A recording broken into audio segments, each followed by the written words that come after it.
அன்பே இறைவன், அன்பே உலகில் ஒளியாகும், அன்பே மாந்தரின் நிறைவாழ்வு.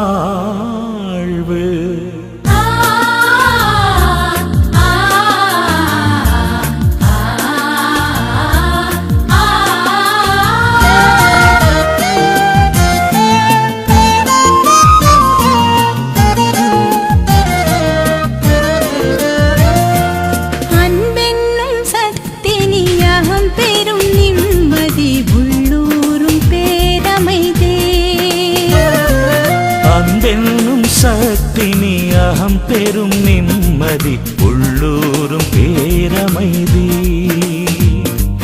கண் காணும் மகிழ்வாய் மண் மீது நிலவாய் என் வாழ்வில் எதிர்வந்த பேரொளி நீ. அன்பென்னும் சக்தினி அகம் பெரும் நிம்மதி உள்ளூரும் பேரமைதி. நெஞ்சம் அமிழ்கின்ற அமுதான அன்பு, இன்னும் கிடைத்தாலும் தெவிட்டாத அன்பு, முழு நாளும் நிறைகின்ற அன்பு, அன்பு அன்பு பேரன்பு. அன்பென்னும் சக்தினி அகம் பெரும் நிம்மதி உள்ளூரும் பேரமைதி.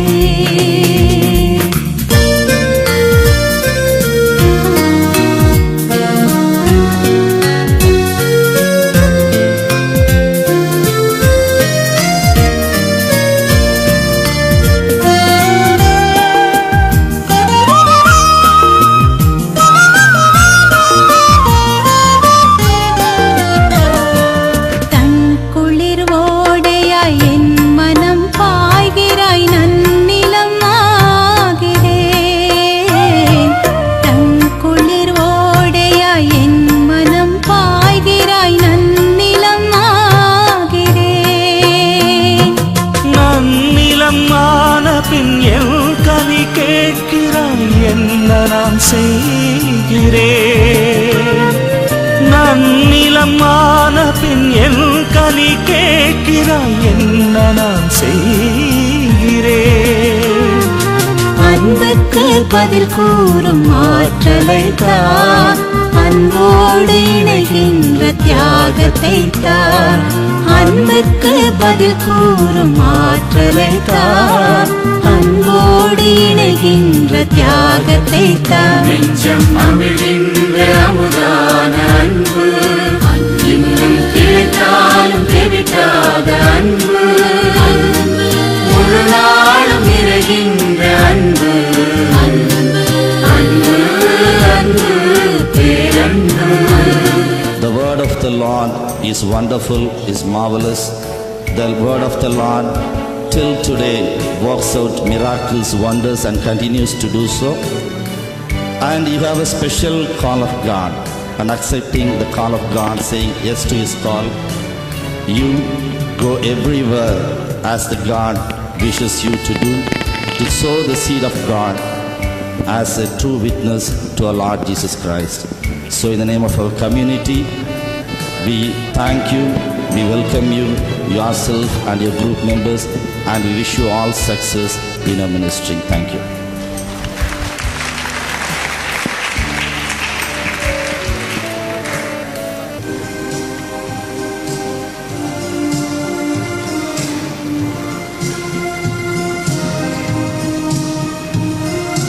ஆவியே தூய ஆவியே, அருள்மழை பொழியும் ஆவியே, ஆவியே தூய ஆவியே, அருள்மழை பொழியும் ஆவியே, வாருமே வாருமே, உமது வல்லமை தாருமே, வாருமே வாருமே, உமது வல்லமை தாருமே, ஆவே தூய ஆவே.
வாருமே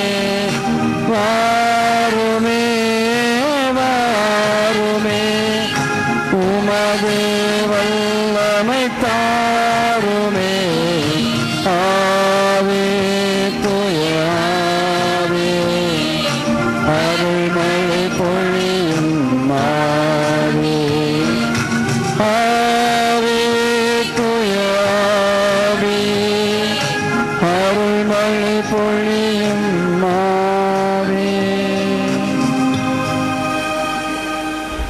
Praise the Lord. Praise the Lord. Hallelujah. Hallelujah. Let us close our eyes and make a prayer. நாம் நமது கண்களை மூடி ஒரு ஜெபம் செய்வோம். Loving Father, we thank you for this beautiful evening. அன்பான தந்தையே, இந்த அழகான மாலை வேளைக்காக நாங்கள் நன்றி செலுத்துகின்றோம். You have brought us together to listen to your word. எங்களை ஒன்றாக கூட்டிச் சேர்த்து உமது வார்த்தையை கேட்பதற்கு நீர் அழைத்து வந்தீர். Lord, we thank you that you have blessed us with the gift of understanding. ஆண்டவரே, நீர் எங்களை உமது புரிதல் என்ற கொடையினால் நிரப்பி இருப்பதற்காக உமக்கு நன்றி. And your living and active word will perform great mighty change in our life. எங்களுடைய வாழ்க்கையிலே உயிருள்ளதும் செயல்படுவதுமான உமது வார்த்தைகள் அநேக மாற்றங்களை கொண்டு வருவதாக. We thank you and we praise you, Lord. உமக்கு நன்றி செலுத்துகின்றோம், உம்மை போற்றுகின்றோம் தந்தையே. O Spirit of God, make us attentive to listen to your word. ஆண்டவருடைய ஆவியானவரே, உமது வார்த்தையை கேட்பதற்கு எங்களுக்கு கவனத்தை தாரும். And do what your word says. உம்முடைய வார்த்தை என்ன கூறுகின்றதோ அதையே நீர் எங்கள் மத்தியிலே We செயலாக்கம் ask செய்யும். you in Jesus' name. ஆண்டவர் இயேசுவின் பெயரால் நாங்கள் ஜெபிக்கின்றோம். Amen. Amen. Let's go to the book of James chapter 1. யாக்கோபு திருமுகம் 1வது அதிகாரம்.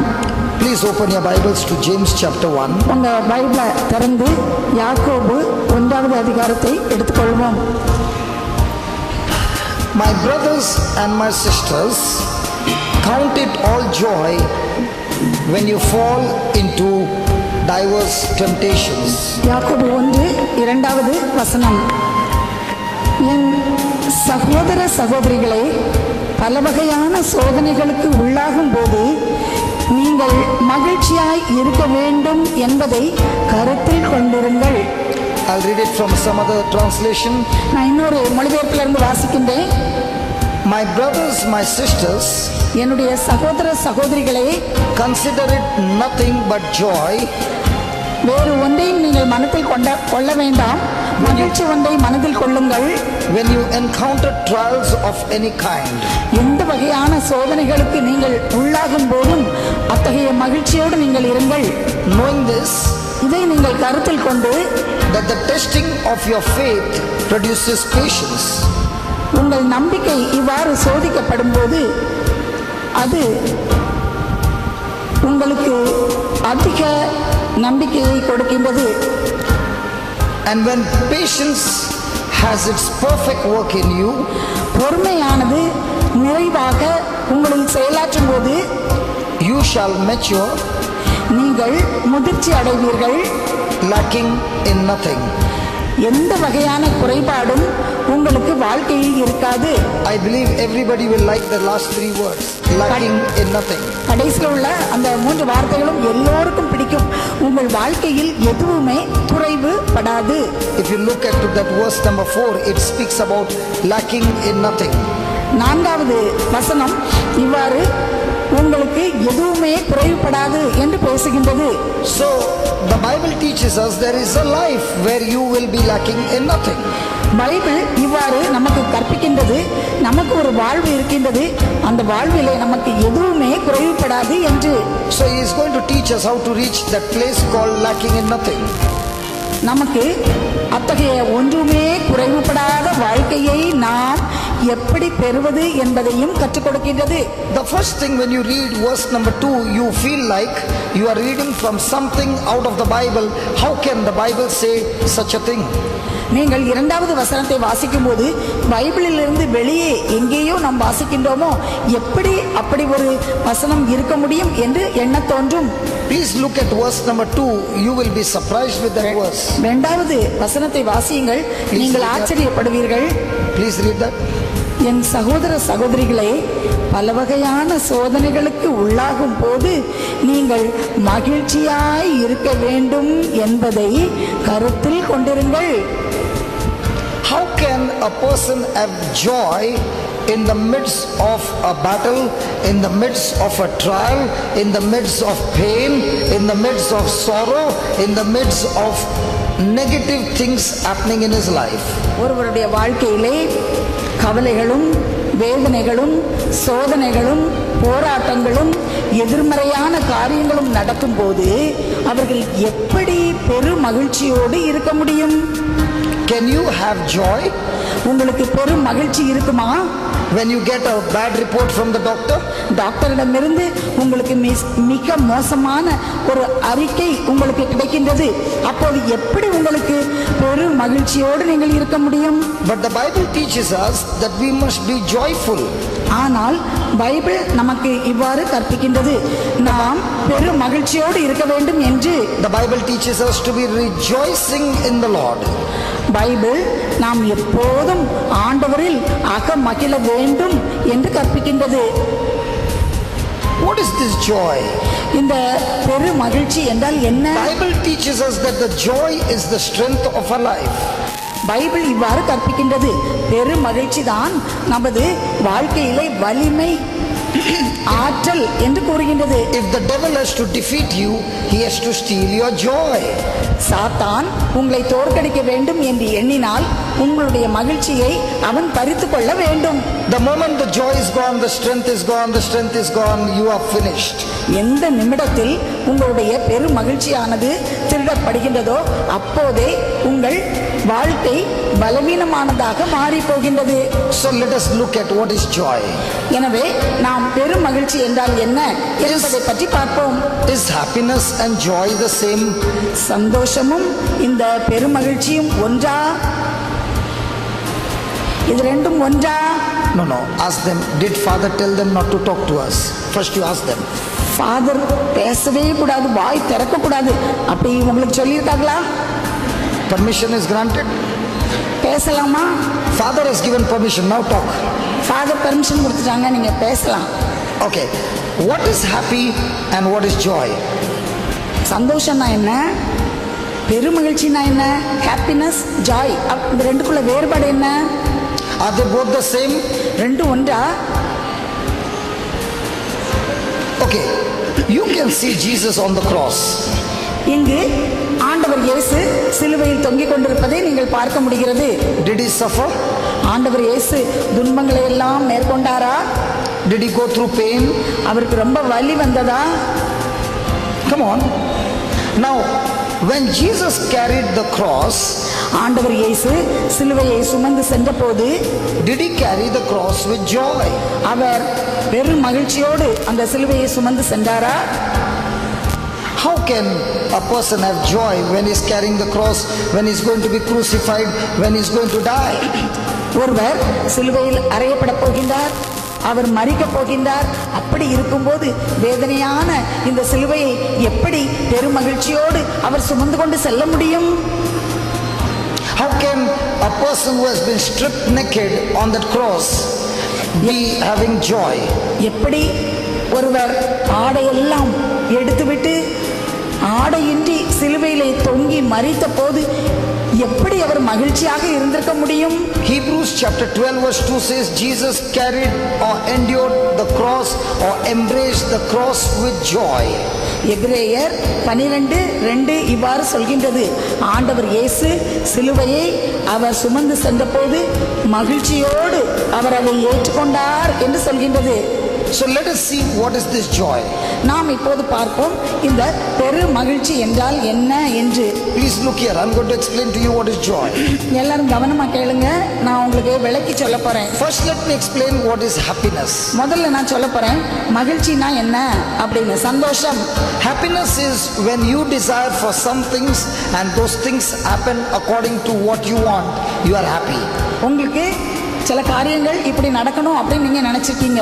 நீங்க நினைச்சபடியே காரியங்கள்லாம் நடந்துச்சுன்னு சொன்னா உங்களுக்கு சந்தோஷம். When good things are happening in your life, you are happy. நல்ல காரியங்கள்லாம் உங்க வாழ்க்கையில் நடந்துச்சுன்னு சொன்னா உங்களுக்கு சந்தோஷம். But the moment the circumstances turn negative or painful, the happiness is gone.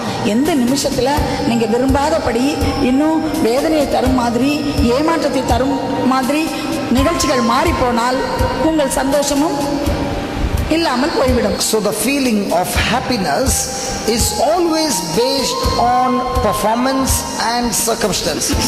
எனவே அந்த மகிழ்ச்சி என்ற உணர்வு எப்போதும் சூழ்நிலைகளை பொறுத்தும் அங்கு நடக்கின்ற நிகழ்வுகளை பொறுத்தும் அது இருக்கின்றது. Now what is joy?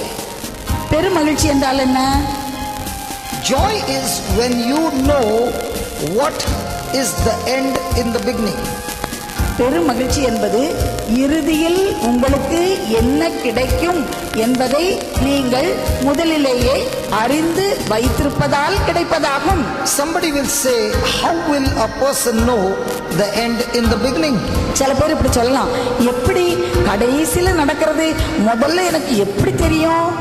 Let me give you an example. நான் உங்களுக்கு ஒரு உதாரணம் சொல்ல விரும்புறேன். Let's say you're watching a cricket match நீங்க ஒரு கிரிக்கெட் மேட்ச் பார்த்துட்டு இருக்கீங்க. and the last over is going to be bowled. கடைசில அந்த லாஸ்ட் ஓவரை பார்த்துட்டு இருக்கீங்க. Both the teams are very close to each other. ரெண்டு டீமும் இப்போ கடைசில யார் வின் பண்றாங்க அப்படி இருக்குது. Last ball is going to be bowled. அந்த லாஸ்ட் பால் தான் அதை டிசைட் பண்ண போகுது. Any of the team can win. யாராவது வின் பண்ணலாம் ரெண்டு டீம்ல. You don't know the result. உங்களுக்கு தெரியாது என்ன நடக்கும்னு. But your team won the match. உங்க டீம் அதுல வின் பண்ணிடுச்சு. You saw it with your eyes. உங்க கண்ணால பாத்தீங்க. On the TV. டிவில. And now the same match you're watching at night. நைட்ல திரும்பவும் நீங்க அதை பாக்குறீங்க. You're watching the highlights. அந்த ஹைலைட்ஸ் போட்டுருக்காங்க, அது திரும்பி உட்கார்ந்து பாக்குறீங்க. Your spouse doesn't know the result. அப்போ உங்க கணவருக்கு அதை பத்தி தெரியாது. But you have seen the match. நீங்க முதல்ல பாத்துட்டீங்க. Now when you're watching the highlights, நீங்க ஹைலைட்ஸ் பார்க்கும்போது the last ball, லாஸ்ட்ல are you under pressure? உங்களுக்கு அப்படி ரொம்ப டென்ஷன்ல பிரஷர்ல உட்கார்ந்துருப்பீங்களா? எப்படி உட்கார்ந்துருப்பீங்க? Are you under pressure? புரிஞ்சுதா? But what about your spouse? உங்க ஹஸ்பண்டுக்கு எப்படி இருக்கும்? அவங்க பார்க்கல. Your spouse is under pressure. அவங்களுக்கு ஒரே அழுத்தம், pressure. Because he does not know the end result. அவங்களுக்கு கடைசியில் என்ன நடக்கும், முடிவு என்னன்னு தெரியாது. Just as you know and you know and you know and you know the end result, எப்படி இறுதியிலே என்ன விளைவு முடிவு என்பதை நீங்கள் நன்றாக நன்றாக நன்றாக தெரிந்து வைத்திருக்கும் போது, in the same way when you look into the promises of God, you can see that Jesus won the match on the cross when he defeated Satan, and all the promises that he earned because of his obedience is now given to you and me as a gift from God. And now that you have the promises of God and you know what God has given you an assurance, looking at those promises produces joy. ஆண்டவர் வாக்குறுதிகளை எல்லாம் கொடுத்திருக்கின்றார். ஆண்டவர் இயேசுவை பற்றிய வாக்குறுதிகளை எல்லாம் கொடுத்திருக்கின்றார். ஆண்டவர் இயேசு எவ்வாறு தன்னுடைய கீழ்ப்படுதலினால் அவரை பற்றி சொல்லப்பட்ட எல்லா வாக்குறுதிகளையும் அவர் முடிவு செய்து நிறைவு செய்து சாத்தானை சிலுவையிலே அவர் தோற்கடித்தார். எனவே இந்த வாக்குறுதிகள் நிறைவு பெறுகின்றது என்ற உண்மை தெரியும் போது நமக்கு மகிழ்ச்சி ஏற்படுகின்றது. Let me give you another example. இன்னொரு உதாரணம். I can see lot of mothers are here. இங்க நிறைய அம்மாலாம் உட்கார்ந்துருக்கீங்க. Any mothers are there? இங்க அம்மா எத்தனை பேர் குழந்தை இருக்குது உங்களுக்குலாம்? Okay, all those mothers who have got children. அம்மா நிறைய அம்மாவுக்கு குழந்தைங்க இருக்குது. You became pregnant the first time. முத நீங்க பிரெக்னெண்டா இருக்கீங்க. You did not know about pregnancy. உங்களுக்கு பிரெக்னன்சியை பத்தி தெரியாது. But the doctor said there is a baby in your womb. அப்ப டாக்டர் சொன்னாங்க நீங்க உங்க வயிற்றுல ஒரு குழந்தை இருக்குதுன்னு. Could you see the baby? அப்ப குழந்தையை பார்க்க முடியுமா? The moment you got the news, you were so much rejoicing. அந்த நியூஸ் தெரிஞ்சது உங்களுக்கு பயங்கர சந்தோஷம். Why were you rejoicing? எதனால அப்படி ரொம்ப உங்களுக்கு மகிழ்ச்சியா இருந்தது? Because you knew a new life is going to come into this world. இந்த உலகத்துக்கு இன்னொரு புதிய உயிர் வரப்போகுதுன்னு சொல்லி ரொம்ப சந்தோஷம். But let's say you did not know that this pregnancy is for 9 months. ஆனா உங்களுக்கு தெரியாது இது 9 மாசம்னு சொல்லி. It can be to unlimited time. அது ரொம்ப நாளாச்சு. Okay? And you are going through all kinds of uncomfort, vomiting, body pain and all those things. உங்களுக்கு ரொம்ப கஷ்டமா இருக்குது, வாமிட்டிங் இருக்குது, மேலாம் வலிக்குது, எப்பவும் போல இயல்பா இருக்க முடியல, ரொம்ப வேதனை கஷ்டமா இருக்குது. The duration of the pregnancy is not 9 months unlimited. இப்போ 9 மாசம் இந்த பிரெக்னன்சி இல்ல, அதுக்கு இன்னும் நிறைய நாள் இருக்குது அப்படின்னு இருந்துச்சுன்னு சொன்னா, When the delivery will take place after 5 years, 10 years, God only knows. 5 வருஷம் 10 வருஷம் கழிச்சு டெலிவரி நடக்க போகுதுன்னு சொன்னா எப்படி இருக்கும்? You will be so much in fear and worry. உங்களுக்கு ரொம்ப பயம், ரொம்ப கவலை. That lady is already telling the other lady, thank God it is not unlimited. பக்கத்துல இருக்கவங்க சொல்லுங்க, நல்ல வேலைக்கு அது 9 மாசம். Hallelujah. Hallelujah. Now because you know 9 months, உங்களுக்கு 9 மாசம் தான் அப்படின்னு தெரியும். even though it is uncomfort, அது ரொம்ப வசதி குறைவா இருந்தாலும் கூட every morning you are vomiting, ஒவ்வொரு நாளும் வாமிட் பண்ணிட்டு இருக்க வேண்டியிருக்கு. every day you are having body pain, ஒவ்வொரு நாளும் உடம்பெல்லாம் வலிக்குது. you have fished your target for 9 months. உங்களோட அந்த குறித்த காலம் 9 மாசம் தான். Even though there is a pain, அப்படி ரொம்ப வலி எல்லாம் கஷ்டம்லாம் இருந்தாலும் you are saying, I am going to go through this pregnancy. நான் இந்த 9 மாசத்தையும் தாங்கிக்குவேன். I want the baby. எனக்கு ஒரு குழந்தை வேணும். I want the result. எனக்கு அந்த விளைவை நான் பார்க்கணும். I want the baby. எனக்கு குழந்தை வேணும். 9 months got over. 9 மாசம் முடிஞ்சிச்சு. They took you to the hospital. Hospital கூட்டு போறாங்க. And now began the labor pain. அங்க போய் வலி திரும்பவும். That was the first time you experienced a pain like that. முத நீங்க அந்த வலியை அனுபவிக்கீங்க. At that time you said, God, I don't want any more children. ஆண்டவரே எனக்கு இன்னும் பிள்ளைங்களும் வேண்டாம். But after all the labor pain, the baby came into your hands. எல்லா வலிக்கு பிறகு குழந்தை கையில கிடைச்சிச்சு. What happened to your pain? அப்போ வலி என்ன ஆச்சு? You were so engrossed with the baby, you looked at the baby and said, hey, the nose looks like mine, the eyes looks like my husband. இப்போ ஒரே சந்தோஷம், குழந்தைய கையில வாங்கி வச்சுட்டு, இந்த மூக்கை பார்த்தா என்ன மாதிரி, கண்ணை பார்த்தா என் ஹஸ்பண்ட போல இருக்குது. All throughout the pregnancy, your focus was on the baby. இந்த 9 மாசமும் அந்த கவனம் எல்லாம் குழந்தை குழந்தை குழந்தைன்னு சொல்லி இருந்தது. Even though you could not see the baby, கண்ணால குழந்தைய பார்க்க முடியல. you knew one thing, that baby is going to be mine, whom I can't see, but it's in my womb. ஆனா நல்லா தெரியும், அந்த குழந்தை என்னோட குழந்தை தான், எனக்கு பார்க்க முடியாட்டாலும் என் குழந்தை என் வயித்துல இருக்குது. So the Bible is saying, Bible சொல்லுது, my friend, when you go through trials of any kind, உங்களுக்கு எத்தகைய சோதனைகள் துன்பங்கள் வரும்போதும் do not get worried. நீங்க வருத்தப்பட வேண்டாம். There are promises of God that can give you assurance to bring you out of the trial. இங்கு ஆண்டவருடைய வாக்குறுதிகள் எல்லாம் உங்களுக்கு கொடுக்கப்பட்டிருக்கின்றது. அந்த வாக்குறுதிகள் உங்கள் வாழ்க்கையில் உங்களுக்கு எந்த சோதனையோ எந்த துன்பமோ வந்தாலும் அதிலிருந்து நீங்கள் வெளியே வர முடியும் என்று உங்களுக்கு உறுதி கொடுக்கிறது. Let me give you an example. நான் உங்களுக்கு ஒரு உதாரணம் சொல்றேன். There is a man named Saint Paul in the Bible. இந்த பைபிள்ல தூய பவுல் என்ற ஒரு மனிதர், பவுல் என்ற மனிதர் இருக்கிறார். And especially in the book of Philippians, பிலிப்பியருக்கு எழுதிய திருமுகத்துல நீங்க வாசிச்சீங்கன்னா 13 times is talking about joy. 13 தடவை அவர் பெரு மகிழ்ச்சி The book of Philippians, பேசுகிறார். the book of Philippians is a book of joy. பிலிப்பியர் எழுதிய திருமுகத்தை வாசிச்சா அது ஒரு பெரு மகிழ்ச்சியை தரக்கூடிய ஒரு திருமுகம். Now Paul, who wrote this book, Pavul இந்த திருமுகத்தை எழுதுகிறார். he has written this book from the prison. அவர் எங்கிருந்து எழுதுறாருன்னு சொன்னா சிறையில் இருக்கும்போது இந்த திருமுகத்தை எழுதுகிறார். He is a prisoner. அவர் ஒரு கைதி. He is being tortured every day. ஒவ்வொரு நாளும் அவர் துன்புறுத்தப்பட்டார். And there is a sentence of death on his head. அவருடைய தலைக்கு மேல இவர் மரணத்துக்குரியவர் தீர்ப்பு இருக்கிறது. How can a person who is being tortured in the prison and who has got a title to be put to death have joy? எவ்வாறு கைதியாக அந்த சிறையிலே வாழ்ந்து கொண்டிருந்த ஒருவர், இன்னும் மரணத்துக்காக தீர்ப்பிடப்பட்ட ஒருவர் எப்படி இவ்வாறு பெரு மகிழ்ச்சியோடு அங்கே இருக்க முடியும்? Where is Saint Paul's focus on? அவருடைய குறிக்கோள், பார்வை எல்லாம் எங்கிருந்தது? Is it on his circumstances? அவருடைய சூழ்நிலைகளை அவர் பார்த்தாரா? Is it on his insecurity? அவருடைய பாதுகாப்பு இல்லாத தன்மையை அவர் பார்த்தாரா? What is he focused on? அவர் எதை உற்று பார்த்து கொண்டே இருந்தார்? He's focused on the Lord Jesus. ஆண்டவர் இயேசுவையே அவர் குறிக்கோளாக நோக்கமாக வைத்து பார்த்தார். He's saying, I wish I could die right now. அவர் சொல்கின்றார், எனக்கு இறந்தால் நல்லதுதான். I wish they put me to death right now. இப்போது அவர்கள் என்னை கொன்றுவிட்டாலும் நல்லதுதான். I long to die right now. இப்போது நான் இறந்துவிட நான் மிகவும் ஆவலாக இருக்கிறேன். Because I know if I die, my body dies and goes back to the dust, but my soul, my spirit goes to be with the Lord Jesus forever.